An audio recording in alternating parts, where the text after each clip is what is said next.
행복한 사람과 불행한 사람은 차이가 분명히 있어요. 행복한 사람은 하루를 좋은 날로 만들기 위해서 스스로 노력해요. 그러나 불행한 사람은 하루에 부정적인 것만 보고 낙심하는 사람이에요. 작은 집에 살아도 잠잘 수가 있다라고 생각하는 사람은 행복한 사람이에요. 근데 집이 작아서 난 아무것도 할 수 없어 라고 생각하면 그 사람은 불행한 삶을 살게 돼요. 행복하기 위해서 마음이 아프지만 용서할 수 있는 사람은 그는 행복한 사람이에요. 그러나 부정적인 생각에 잡혀서 미움을 버리지 못하는 사람은 불행한 사람이 돼요. 행복과 불행은 한 끗 차이예요. 생각을 어떻게 하느냐에 따라서 행복이 올 수도 있고 불행이 올 수도 있어요. 세상에 정말로 행복한 사람이 있어요. 그것은 저와 여러분이 죽으면 천국 간다고 아는 사람은 세상에 어려움, 환난과 고통이 있어도 행복할 줄 믿습니다. 하나님이 우리에게 천국이 있다는 걸 알려주려고 예수님이 십자가에 죽고 부활하셨는 줄 믿습니다. 저와 여러분이 행복한 사람인 줄 믿습니다. 믿음 안에서 승리하시길 바랍니다. 1절에서 3절까지의 말씀, 오늘 말씀해 보면 예수님과 제자들이 가나라는 지역의 결혼식에 갔어요. 그런데 그 결혼식에서 이제 피로연을 하는데 포도주가 떨어진 거예요. 예수님이 그것을 알고 다행히 거기에 예수님 계셔서 그 예수님이 물 항아리에 있는 물을 포도주로 변해서 그 문제를 해결해 주셨어요. 이스라엘은 결혼식을 보통 일주일 합니다. 그 당시에는 교통이 발달하지 않아서 사람들이 걸어서 온단 말이에요. 그러다 어떨 때는 또 일하다가 오기 때문에 어떤 사람은 첫날에도 오기도 하고 일하다가 오면 어떤 사람은 둘째 날에 오기도 하고 또 셋째 날에 오기도 해요. 그리고 결혼식을 일주일 동안 하는 것은 축하의 의미를 길게 붙잡는 거예요. 근데 이 결혼식에서 가장 중요한 게 뭐냐면 바로 포도주예요. 포도주. 포도주는 축하의 의미를 상징해요. 그런데 오늘 말씀해 보면 그 축복된 자리, 축하하는 자리에 가장 중요한 포도주가 떨어진 거예요. 이게 셋째 날 떨어졌는지 넷째 날 떨어졌는지 모르겠어요. 그런데 일주일 안에 둘째 날이든 언제 떨어진 거예요. 그 포도주가 떨어졌다는 얘기는 손님을 모독하는 행위예요. 손님을 초청했으면 음식이 떨어져야 돼요. 풍족해야 돼요. 풍족해야지 음식. 다른 것은 좀 떨어져도 돼. 근데 절대 떨어지지 말할 것이 포도주란 말이에요. 왜냐하면 포도주는 음료 대신으로 마시는 거거든요. 그리고 기쁨을 상징해요. 다른 건 떨어져도 김치나 깍두기는 떨어져도 되는데 포도주만은 떨어지죠. 이게 포도주가 떨어지면 손님을 초청하고 그 손님을 모독하는 거란 말이에요. 잘못하다면 신랑 가족은 손님들한테 소송도 받을 수 있는 문제예요, 이게. 그런데 그렇게 가장 중요한 포도주가 결혼식장에 떨어졌다는 거예요. 우리 인생에는 떨어진 거 없나요? 가나의 혼인잔치에 포도주가 떨어졌다는 것은 이거는 남의 일이 아니에요. 이건 우리의 얘기란 거예요. 우리 얘기. 너의 인생에 너는 부족한 건 없니? 네 인생에 네가 떨어진 건 없니? 우리가 살다 보면 우리는요, 실력도 부족해요. 인격도 부족해. 또 재물도 떨어질 때가 있어. 또 중요한 건강도 모자랄 때가 있어. 어떨 땐 사업을 해야 되는데 인맥이 부족할 때도 있어. 살면서 항상 난 넉넉해, 차고 넘쳐, 난 풍요해라고 얘기하는 사람은 거의 없어요. 살다 보면 우리가 다 하는 얘기가 뭐야? 염려, 근심이 뭐야? 모자란 거지. 살다 보면 재물도 모자라고, 건강도 모자라고, 실력도 모자라고, 인격도 모자라고. 우리가 근심 걱정하는 거, 염려하는 건 다 뭐예요? 모자란 거예요, 모자란 거. 오늘 이 결혼식에 포도주가 떨어졌으면 연회장이 걱정하고, 신랑이 걱정하고, 신부가 걱정하고, 신부, 혼주들이 걱정하고, 다 걱정하잖아요. 걱정하는 건 뭐 때문에 그래? 모자란 것 때문에 걱정하는 거예요, 모자란. 남고 넉넉하면 걱정 안 해요. 제가 아는 분이 있었어요. 사업을 해요. 몇 억을 투자했어. 몇 억을 투자했는데 업무 관계 때문에 몇 천만 원이 부족했어. 그때 그 몇 천만 원이 부족한 것 때문에 사업이 망할 뻔했어요. 몇 천만 원 부족한 것 때문에 믿었던 사람들한테 고소 고발을 당했어요.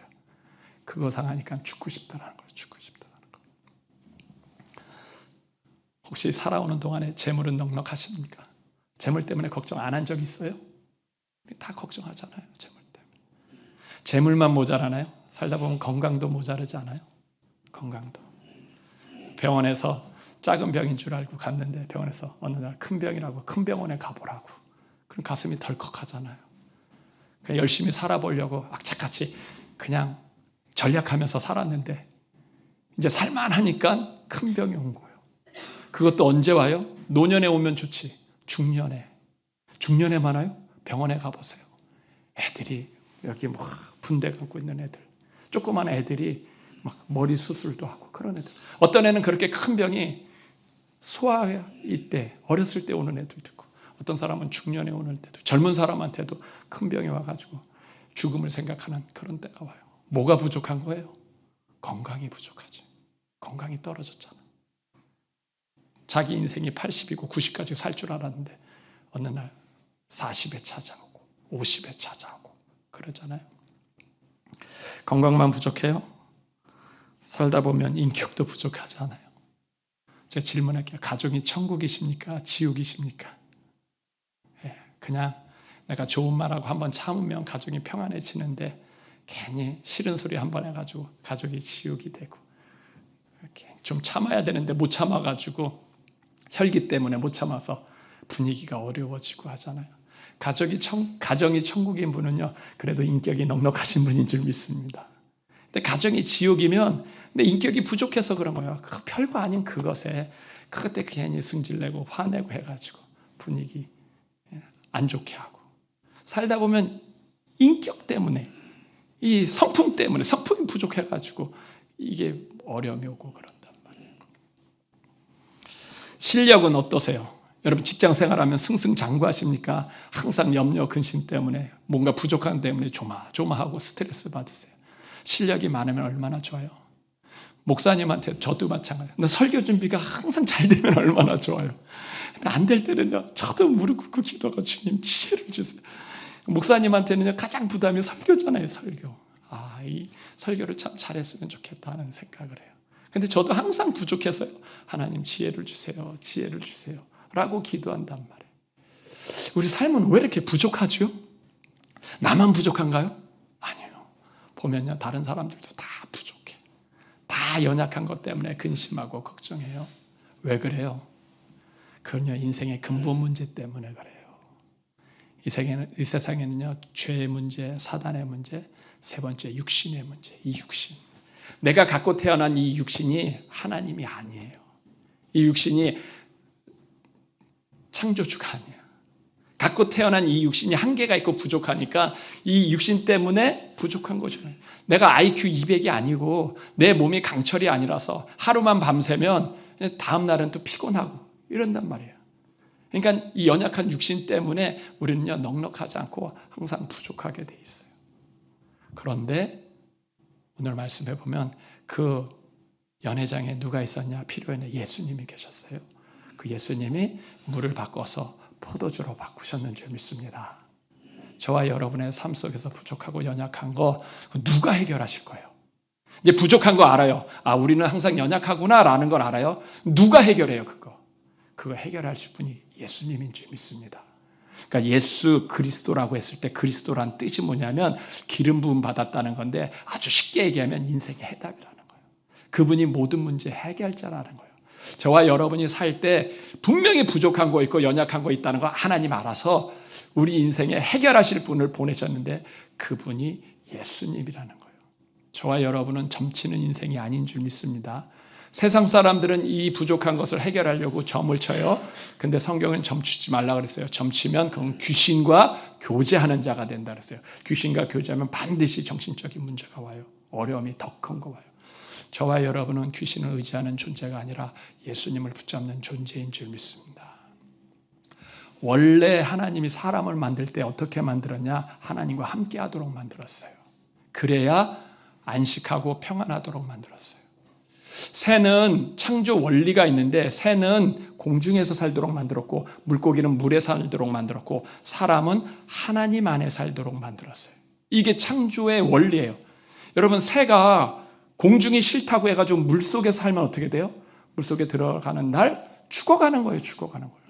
물고기가 물이 싫다고 해가지고 그냥 육지로 나왔어. 난 물이 너무 갑갑해. 그냥 나는 육지에서 살래. 그 육지에서 날면 물기가 줄어드는 것만큼 죽어가고 있는 거예요. 죽어. 하나님이 사람을 어떻게 살도록 만들었어요? 성령을 주셔서 하나님 안에 살도록 만들었어요. 저와 여러분이 하나님 안에 살아야 우리가 평안한 거예요. 우리가 안식이 있는 거예요. 수고하고 무거운 짐진 자들아 다 내게로 오라. 내가 너희를 쉬게 하리라. 주님께서 우리가 수고하고 무거운 짐이 있다는 거 알고 내가 너희에게 쉼을 주겠다는 거예요. 누구에게 오라고요? 내게로 오라. 내게로 오라. 왜요? 그게 창조 원리니까. 우리가 하나님과 함께 있어야 하나님 앞에 평안함을 누릴 수 있어요. 근데 마귀는요, 그걸 싫어서 우리로 하여금 죄짓게 하고 하나님을 떠나가게 해요. 그래서 마귀에게 잡히게 해요. 하나님과 떠나니까 그때부터 인생은 문제가 오는 거예요. 건강 문제도 오고, 정신 문제도 오고, 경제 문제도 오고, 자녀 문제, 우상 문제도 오고, 그런 거. 하나님 만나는 길이 모르니까 이 점도 쳐보고, 이 종교도 믿어보고 그런 거죠. 그 만나는 길이 예수님인 줄 믿습니다. 예수님 안에 있어야 해결이 돼요. 예수님이 인생의 해다. 살다 보면 크고 작은 문제가 오는데 그게 이상한 게 아니라 그게 정상이에요. 어떤 사람은 그 문제를 해결하려고 저축도 해보고 보험도 하는데 잘하는 거예요. 근데 그거 갖고 해결 안 될 땐 예수님이 인생의 해답인 줄 믿습니다. 요즘 보니까 여에스더라는 분이 계시더라고요. 그분이 의사이고 또 서울대도 나오고 CEO예요. 한 해 매출이 3천억이나 이렇게 된다 하더라고요. 그런데 이분이 무엇으로 시달리냐면 우울증으로 시달려요. 우울증. 자기에겐 기쁨이 없다는 거예요. 기쁨이 없어. 그래서 무엇까지 생각해? 안락사까지 생각하더라고요. 가족들에게 피해 안 주는 안락사까지 생각하면서 그래요. 그 사람한테는 뭐가 부족해요? 학벌이 부족해요? 서울대까지 나왔는데. 자녀들 잘 양육해서 가정도 행복해요. 사업 잘 돼요. 얼마나 잘 되냐면 이 사람이 돈 벌어서 꿈이 뭐냐면 자기 직원들이 한 150명 되는데 그 직원들 한 사람당 집 한 채씩 사주는 거. 돈 벌어서 자기가 먹고 마시는 게 아니라 다 직원들 도와줬으면 좋겠다. 마음도 선하잖아요. 근데 이 사람한테는 해결되지 않는 문제가 우울증이에요. 우울증. 이것 때문에 아침에 눈 뜨기가 싫다는 거예요. 이 문제 어떻게 해결할 거예요? 누가 해결할 거예요? 그 문제 해결하실 분이 예수님인 줄 믿습니다. 예수님 물을 포도주로 바꿨잖아요. 저는 예수님이라는 거 알아요. 이 여예수도 아시는 분 있으면 저랑 좀 연락시켜 주세요. 제가 예수님을 알 테니까. 제가 우울증에 있다가 거기서 빠져나왔어요. 그 사람 말이 무슨 말인지 알겠어요. 근데 저한테도 기쁨이 없었는데요. 내가 예수님 만나고 웃음이 다시 나왔어요. 우리 교회가 무슨 교회예요? 기쁨의 교회예요. 기쁨의 교회. 여러분 우리 교회는 우울증 없기를 바랍니다.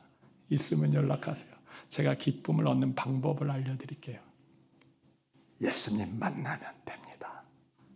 예수님 만나면 돼. 물을 포도주로 바꿨잖아요. 기쁨이 없는 내 인생에 기쁨으로 바꿔요. 삭막한 내 인생을 평화로 바꾸고 싶은 예수님이에요. 예수님밖에.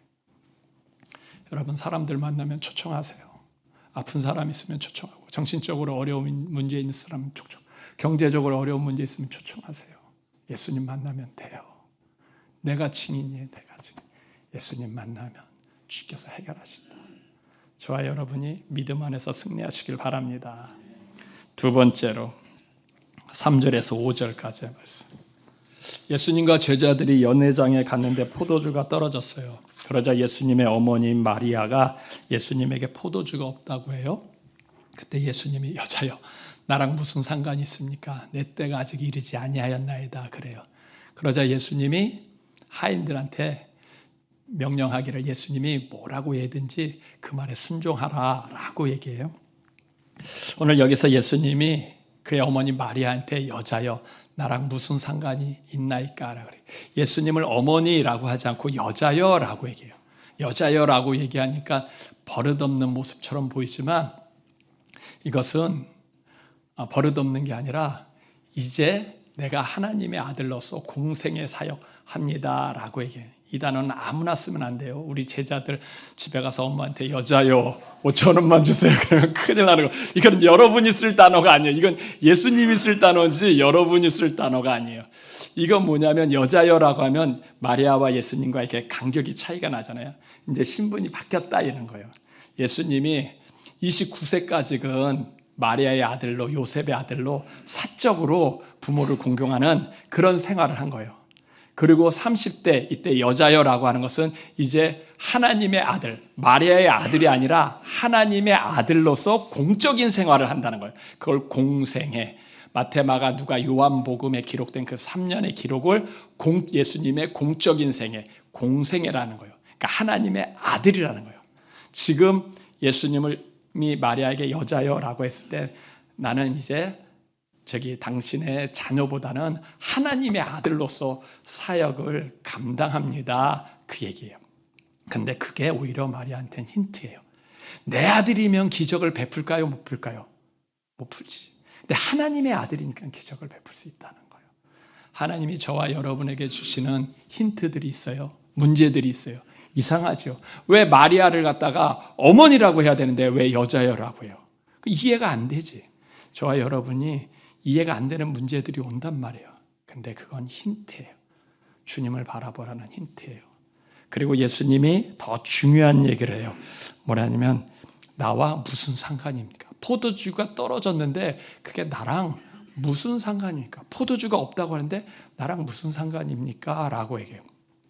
이게 상관이 없다라고 하는 것은 지금 예수님이 이 잔치의 주인이에요? 손님이에요? 손님으로 갔는데 신랑이 부탁하거나 연회장이 부탁하는 거, 연회를 책임진 연회장이 부탁하지 않았는데 포도주가 떨어졌어? 그럼 내가 한번 기적을 베풀어 볼까? 라고 하면 이게 절차에 맞는 거예요? 푼수예요. 이거 오지랖이지, 오지랖. 아직 상관이 없다는 얘기는 아직 나한테 절차적인 정당성이 없다는 거예요. 누가 나한테 부탁도 안 했는데 이런 걸 해버리면 그냥 자랑이고 나를 나타내는 거지. 문제를 해결하긴 해결했는데도 절차적인 순서가 있지. 요청도 안 했는데 어떻게 하냐. 그러니까 나랑 상관이 없다. 아직은 때가 아니다. 라고 얘기해요. 마리아는 요청해도. 근데 이게 너무 중요한 비밀이 있어요. 저와 여러분이 살다가 우리 인생에 또 떨어질 때가 있어요. 건강도 떨어지고 재물도 떨어지고 인맥도 떨어지고. 그때 그 문제가 예수님과 상관이 있어야 돼요? 없어야 돼요? 상관이 있어야 돼요. 예수님이 나랑 상관이 없다 그러면 나는 죽어가는데도 불구하고 그분이 상관없으면 그분은 바라보게 돼 있어요. 그분이 왜 상관이 없죠? 그분이 나의 손님이니까. 내가 그분에게 부탁을 해야지. 부탁을 하면 마리아뿐만 아니라 연회장이나 아니면 신랑이나 아니면 신부나 아니면 신랑 부모든지 누구든지 예수님께 부탁하면 그때부터는 상관이 있게 돼. 부탁을 했으니까 상관이 있게 돼요. 근데 부탁하지 않으면 상관이 없게 되는 거예요. 그러니까 아직 내 때가 이르지 않았나이다. 아직은 나랑 무슨 상관입니까? 아직은 손님이라는 거예요. 손님은 손님으로서의 예의를 지켜야 된다. 내가 아직 책임자가 아니다라는 거예요. 제가 여러분의 집에 신방을 갔어요. 신방을 갔는데 이렇게 부엌에 보니까 전등 하나가 나갔어. 꺼매졌어요. 그럼 전등 하나 나가도 내가 일어나가지고 전등을 고칠까요? 안 고칠까요?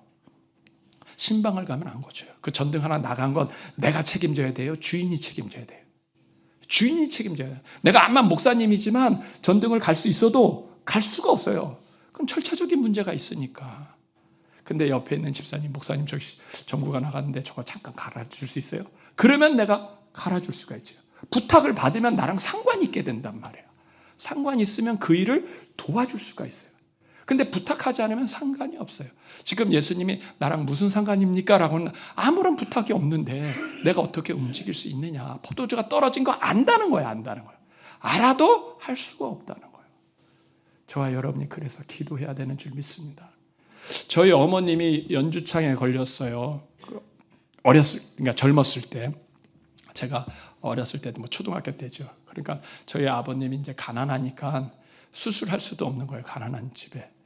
수술할 수도 없는데 목에 혹이 새는 병에 걸렸어요. 그러니까 믿을 거는 하나님밖에 없잖아요. 그러니까 우리 어머님을 이 기도원, 저 기도원, 현신의 권사님 집회에 이렇게 보냈어요.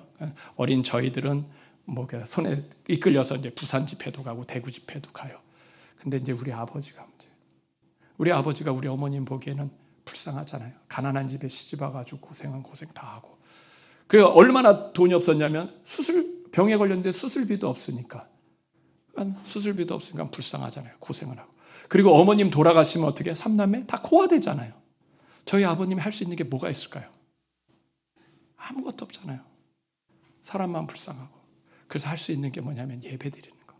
그냥 아내랑 애들 다 그 집회 보내고 일 가고, 그때는 이제 용접하는 기술이었거든요. 용접하고 막노동하고 일 가고 오면 저녁에 뭐예요? 그냥 혼자, 식구도 없는데 그때 그냥 저녁밥 먹고 씻고 저녁 먹고 그냥 예배 드리는 거, 찬송하고 성경 읽고 하나님 도와주세요. 그때 저희 아버님이 믿음이 그렇게 크지 않으셨어요. 근데 붙잡을 분은 예수님밖에 없는 거예요. 도와주세요. 그냥 하나님, 우리 아내 죽으면 불상도 하고 우리 집은 뭐가 돼요? 애들은 뭐가 돼요? 거지 되죠. 하나님, 그때 아버님이 살아계셨을 때 늘 하는 얘기야. 그때 내 엄마가 죽었으면 너희들은 거지가 됐어 하는 얘기. 그때 하나님이 치료해 주셨어요. 우리 아버님의 문제를 누구에게 맡겼어요? 예수님께 맡겼어. 예수님 도와주세요. 내 힘 갖고는 안 돼요 하고 도와주세요. 우리 어머니는 살았을까요? 돌아가셨을까요? 하나님께서 치료하셨는 줄 믿습니다. 목에서 맨날 고름이 나던 고름이 어느 날 멈췄어요. 그 목에서 고름 날 때 여기에 뭐 붙였는지? 밀가루 붙였어요. 밀가루. 여러분, 밀가루가 의학적인 효과가 있어요, 없어요? 없어요. 그냥 고름이 나니까, 냄새 나니까 이거 뭐 종이 붙일 수도 없으니까 그냥 밀가루만 그냥 붙였는데, 예수님, 밀가루가 치료했을까요? 예수님이 치료하셨을까요? 예수님이 치료하셨어요. 예수님. 그 주님과 상관이 있으면 주께서 해결하시는 줄 믿습니다. 더 중요한 건요, 예수님이 뭐라 그래요?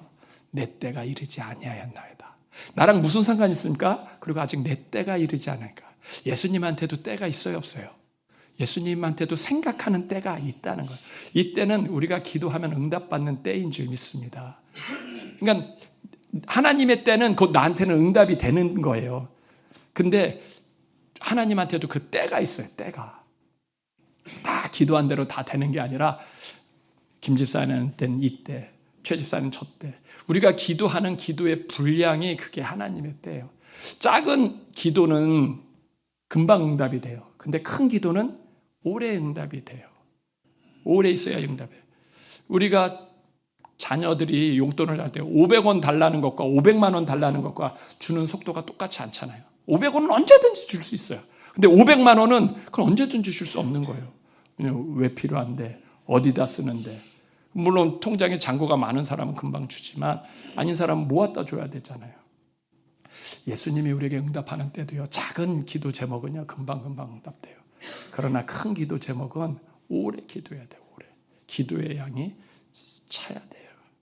그리고 아직 예수님이 그 주인이 되지 않아서, 아직 내 때가 이르지 않았다 그랬는데 마리아가 뭐라 그래요? 알겠습니다. 그러면 기다릴게요. 그러지 않고 마리아의 행동이 이상해요. 그 하인들을 불러가지고 뭐라 그러냐면 예수님이 뭐라고 하든지 그 말에 순종하라 그랬어요. 그 말에 순종하라. 이게 떨어지니까 예수님이 물을 포도주로 바꿨어요. 아직 내 때가 이르지 않았나이다 그랬는데도 불구하고 마리아가 하인들에게 예수님 뭐라고 하든지 그대로 순종하라 라고 하니까 그때 응답을 했어요. 뭐요? 그때 때가 됐다는 거예요. 무슨 때가 되는 거예요? 예수님이 손님에서 주인이 되는 때예요. 주인. 손님이 될 때는 나랑 무슨 상관입니까? 아무것도 안 하고 아직 내 때가 이르지 않았다 그랬어요. 근데 마리아가 예수님에게 주인으로 모시고 하인들한테 예수님이 뭐라고 하든지 그대로 순종하라 라고 그분을 주인으로 했을 때, 예수님이 주인이 될 때 예수님이 응답하셨는 줄 믿습니다. 저와 여러분의 문제를 예수님께 맡겨야 돼요. 맡길 때 돼요. 이 구절 때문에 천주교에서 마리아 이름으로 기도해요. 이 구절 때문에. 마리아가 예수님께 부탁했는데 예수님이 그걸 들어줬다. 그래서 우리가 예수 이름으로만 기도하는 게 아니라 마리아 이름으로 기도해도 예수님이 들어준다. 그러니까 이 구절 때문에 천주교에서는 예수 이름으로 기도하는데 그건 해석을 잘못한 거예요. 해석을 잘못한 거고, 예수님은 마리아의 요청만 들어주는 게 아니라 신랑이 와서 요청해도 들어주고 그 다음에 연회장이 와서도 요청해서 들어주고, 문제는 마리아가 기도해서 들어준 게 아니라 예수님의 자리가 손님이 아니라 주인이 되고 될 때 응답한다는 거예요. 그분한테 맡길 때 응답하는 거예요. 신랑이 부탁해도 예수님은 들어주고, 연회장이 부탁해도 예수님은 들어주고, 하인이 부탁해도 예수님은 들어주고, 그분의 자리가 주인이 될 때 들어주는 줄 믿습니다. 저와 여러분도 예수님께 구하세요. 그러면 때를 앞당기시길 바랍니다. 예수님의 때가 있는데 때를 앞당겨야 돼요. 그러면 더 빠른 응답이 돼요. 기도할 때 혼자 기도하는 것도 중요하지만 합심해서 기도하면요, 때를 앞당기는 거예요. 합심해서 기도하는 것도 중요하지만 금식하며 기도하는 것은 기도를 앞당기는 거예요. 철회하면 더 앞당겨요.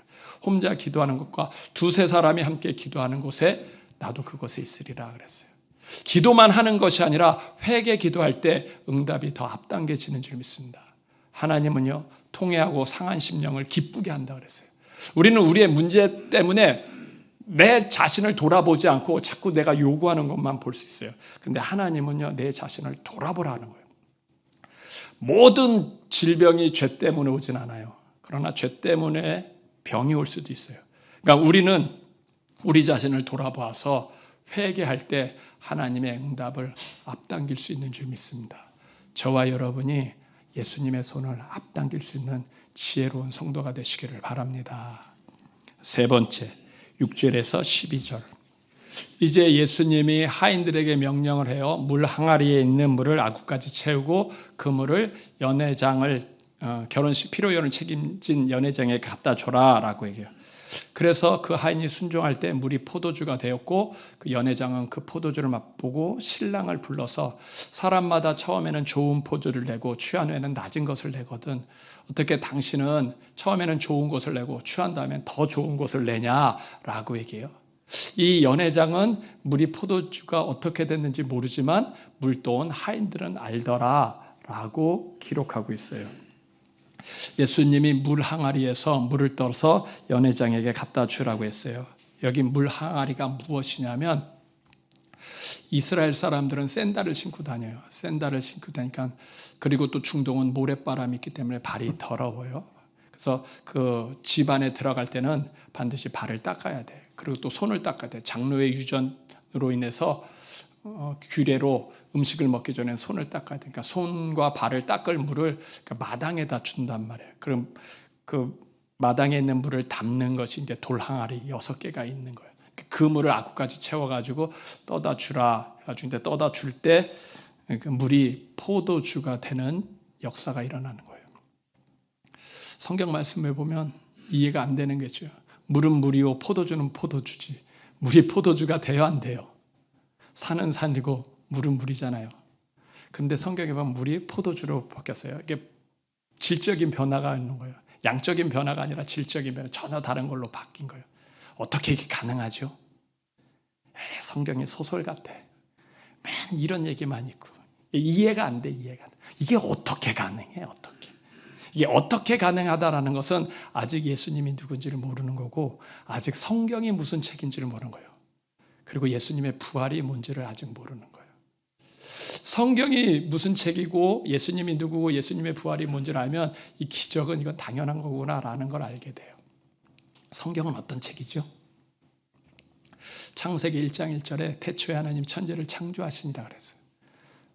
성경은 이 세상을 하나님이 만들었다 그랬어요. 하나님이 이 세상을 만들었고 하나님이 있으면 이 세상에 한번 와야 돼요? 안 와야 돼요? 와야죠. 그래서 누가 진짜 하나님을 알지? 이 세상에 종교도 많고 신들도 많은데 누가 진짜인지를 알아야 되잖아.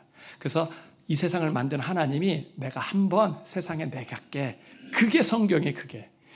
있는 분이 한번 나타나게 하는 거예요. 그게 구약 얘기예요. 구약은 약속이잖아요. 약속. 무슨 약속이에요? 내가 세상을 만들었는데 내가 한번 이 땅에 오게 하는 거예요. 그 신약은 뭐예요? 신약은 새로운 약속이잖아요. 그분이 왔다는 거예요. 그분이 바로 예수님이라는 거예요. 예수님. 근데 사람들은 안 믿잖아요. 예수님이 네가 무슨 하나님의 아들이야. 네가 하나님이야. 그래서 예수님이 십자가에 죽고 부활하셨어요. 죽음을 이기고 다시 살아나셨어요. 그리고 그분이 승천하시면서 또 약속을 줬어요. 내가 마지막 날에 다시 오겠다라고. 한 번 오신 그분이 다시 오겠다라고 얘기했어요. 근데 다시 올 분이 누군지 알아요? 모르죠. 그래서 증표를 줬어요. 그분이 십자가에 죽으셔서 손과 발에 못을 박으셨어. 옆구리에 창을 발렸어. 그러니까 손과 발에 못이 있는 부분이 예수님이에요. 도마도 예수님 부활한 거 안 믿었어요. 그런데 무엇을 보고 알았어요? 예수님이 네 손으로 내 못자국에 손을 넣어보고 창자국에 넣어봐라. 그걸 보고 알았어요. 지금도 많은 이단들이 있어요. 자기가 하나님이라고 그러고 예수님이라고 그래요. 그럼 그 사람들은 반드시 손에 못자국 있고 창자국이 있어야 돼. 없으면 거짓말. 도마도 예수님을 어떻게 알았어요? 손에 못자국과 옆구리 창자국을 보고 알았어요. 없으면 거짓말이니까 여러분 믿지 마시길 바랍니다. 이단에게 속으면 안 되는 거예요. 그런데 성경은 바로 그 얘기야. 하나님이 있으면 한번 오겠다는 거예요. 그러니까 구약은 한번 오겠다는 거고, 신약은 그분이 왔는데 다시 오겠다는 거예요. 그리고 그분이 예수님이에요.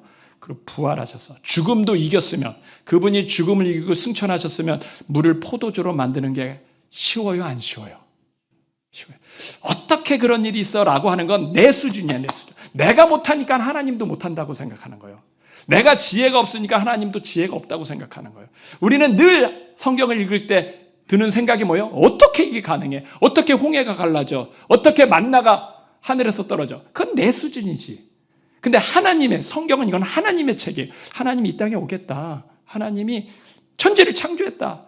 하나님이면 천지를 창조해야지. 그 하나님이 진하겠어요? 하나님이 물을 포도주로 바꾸는 거예요. 저와 여러분이 이거는 안 될 거야. 그건 내 수준이에요. 어떻게 이런 일이 있어? 그건 내 수준이지. 그러니까 하나님은 가능한 줄 믿습니다. 근데 연회장이 뭐라 그래요? 물도온 그 포도주를 맛보고 신랑을 부르면서 하는 얘기가, 사람마다 처음에는 좋은 것을 내고 취한에는 낮은 것을 내는데, 안 좋은 포도주를 내는데, 당신은 처음에는 좋은 포도주를 내고 사람이 취할 때는 더 좋은 포도주를 주냐? 당신 참 멋있는 사람이다 라고 그래요. 그러면 나중에 그 더 좋은 포도주는 신랑이 준 거예요? 예수님이 준 거예요? 예수님이 준 거예요. 놀라운 비밀이 있어요. 예수님은 처음 것을 좋은 걸로 주나요? 나중에 더 좋은 걸로 주나요? 나중에 더 좋은 걸로 줘요. 저와 여러분 지금 신앙생활해요. 지금 바뀌는 게 없을지라도 걱정하지 마세요. 점점 좋아지니까. 예수님을 정말 제대로 믿으면요, 반드시 점점 좋아지게 돼 있어요. 내가 신앙생활하는데 내 삶이 왜 점점 좋아지지 않아요? 예수님 아니라 딴 거 붙잡아서 그래요. 은사나 능력이나 자기 명예나 교만을, 고집을 붙잡아서 그래요. 교회 안에서도 예수님 말고 딴 거 붙잡으면 삶이 점점 좋아지지 않아요. 근데 딱 예수님만 붙잡으면 삶은요, 과거보다 오늘이 좋고 오늘보다 미래가 좋아요. 제가 과거에는 가난했어요. 계단 밑에서. 지금은 이렇게 복을 받아요. 앞으로는 더 좋아질까요? 안 좋아질까요? 내가 예수님만 붙잡으면 앞으로 더 좋아질 줄 믿습니다. 근데 세상은 점점 좋아져요. 점점 안 좋아져요. 세상은요, 감가상각이 있어. 감가상각. 처음에가 좋지 나중에는 점점 안 좋아져요. 점점 좋아지지가 않아요. 여러분 집을 샀어요. 집을 산 첫날이 좋아요? 10년 살아보고 좋아요? 첫날이 좋잖아요. 차를 샀어. 차를 사면 차 산 첫날이 좋아요? 10년 탄 후에가 좋아요? 결혼하셨지요? 신랑이 첫날이 좋아요? 10년 살아보고 좋아요? 이게 점점 감가상각이 돼. 감가상각. 신부는 결혼한 첫날이 좋아요? 10년 살아보고 좋아요? 최고의 날이 결혼식이잖아요. 결혼식. 세상은 점점 감가상각이 돼요. 줄어들어가요. 살면 살수록 힘들어지고 피곤해지고. 근데 희한해요. 예수님은요, 점점 좋아지는 줄 믿습니다. 예수님은 점점 좋은 걸로 주잖아요. 세상이 어떻게 그래? 보통 사람들은 처음에 좋은 것을 줘. 처음에 취한 다음에 질이 떨어지는 거죠. 이게 세상이에요. 세상은 감가상각이라니까요. 점점 줄어들어가요. 저와 여러분이 살아가면서 점점 얼굴이 젊어지나요? 나이 들어가나요? 나이 들어가잖아요. 세상은. 근데 내 마음은 예수님 때문에 점점 좋아지는 줄 믿습니다. 어느 교회가 좋은 교회예요? 세상의 모든 교회가 다 좋지 않아요. 세상에는 이단도 있어. 교주 섬기다 보면요, 오히려 인생 망가져요. 어느 교회가 좋은 교회냐면 예수님을 전하는 교회가 좋은 교회예요. 예수님의 십자가와 부활을 전하는 교회가 좋은 교회예요. 그분은 우리에게 점점 좋아지는 것을 줘요. 근데 뒤에 게 좋은데 지금 안 좋으니까 우리가 견디질 못하는 거지. 왜 빨리 안 오냐고. 근데 점점 좋아져요. 천국과 영원 구원을 얘기하는 교회가 좋은 교회예요. 목사님이 안수해주고 다른 데 안수 받지 마세요. 목사님이 안수해주고 말씀 사역하는 교회가 좋은 교회예요. 우리는 우리 뭘 보면, 가게를 보면 좋은 교육교회다, 안 좋은 교회다. 그것은 가게 건물을 보는 거예요, 제품을 보는 거예요. 제품을 보는 거예요. 제품이 좋아야 좋은 거예요. 근데 많은 사람들은요, 교회를요, 건물로 보고, 프로그램 보고, 빵 주고 사탕 주고. 여러분, 사탕 많이 맞으면 받는다고 그게 좋은 게 아니에요. 교회는 예수님을 전하는 거예요. 교회는 예수님을 높이는 거예요. 예수님이 없는 교회도 많아요. 이단 같은 데는 예수님도 없어. 예수님이 인생의 해답인데, 그분이 우리 삶을 점점점 좋게 하시는데, 그분이 물을 포도주로 바꿨는 줄 믿습니다. 저와 여러분이 예수님 붙잡고 승리하시길 바랍니다.